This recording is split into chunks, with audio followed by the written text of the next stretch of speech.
Hello everyone and welcome back to another tutorial from Finance for Beginners. In this video, I'm going to show you how you can download and install the Uphold crypto trading app on your device. So let's get started right away. First of all, open up the iOS App Store or the Google Play Store depending on your device. Once you open it up, tap on the search button and then type in Uphold and begin your search. Once you find the Uphold crypto trading app, tap on it and you will see the install button. Tap on this button and this will begin the download and installation of the Uphold crypto trading app on your device.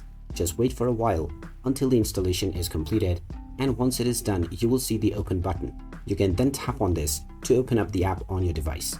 And now you may proceed with signing up to create a new account or log into your existing one to start using the Uphold trading platform. So there you have it. That is how easy it is to download and install the Uphold crypto trading platform on your smartphone.